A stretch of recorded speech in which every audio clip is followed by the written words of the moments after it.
si elle s'y attendait depuis longtemps, prit. Un homme regarda sa femme droit dans les yeux et lui dit calmement « Je suis amoureux d'une autre femme.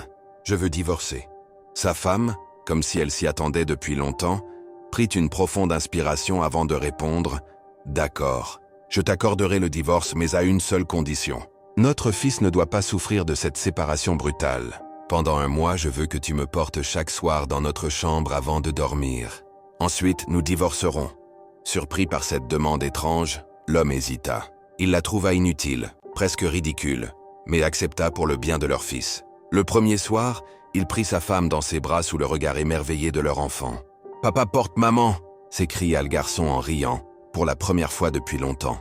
Les jours passèrent, et quelque chose changea peu à peu. À chaque fois qu'il la portait, il la trouvait plus légère. Son corps devenait fragile, son visage plus pâle, et son silence plus profond. Il commença à remarquer ce qu'il avait ignoré pendant des années. Les fines rides autour de ses yeux, la fatigue derrière son sourire, la douceur avec laquelle elle prenait soin de leur fils, sans jamais se plaindre. Un soir, elle se regarda dans le miroir et murmura « J'ai beaucoup maigri ces derniers temps, tu ne trouves pas ?» Son cœur se serra. Cette nuit-là, tout lui parut différent. Le lendemain, en rentrant du travail, il appela l'autre femme et lui dit simplement « Je ne peux pas continuer.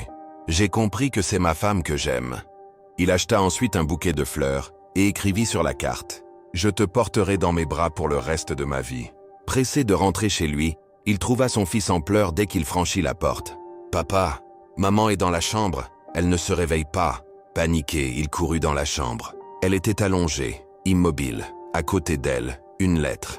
Les mains tremblantes, il l'ouvrit. « Mon amour, je savais que la fin approchait. Le médecin m'avait annoncé qu'il ne me restait qu'un mois à vivre. Je ne voulais pas que notre fils souffre de notre séparation. C'est pour cela que je t'ai demandé de me porter chaque soir, afin que nos derniers jours soient remplis de chaleur. Merci de m'avoir porté à nouveau, même sans savoir pourquoi. Merci de m'avoir aimé encore, même brièvement. S'il te plaît, prends soin de notre fils. Il a plus que jamais besoin de toi. Pour toujours, ton amour. » L'homme s'effondra, brisé par la douleur. Il avait retrouvé l'amour, mais trop tard, car parfois, la vie nous offre une dernière chance de comprendre l'essentiel. Ce ne sont pas les mots qui comptent le plus, mais la présence, l'attention et les gestes simples du quotidien.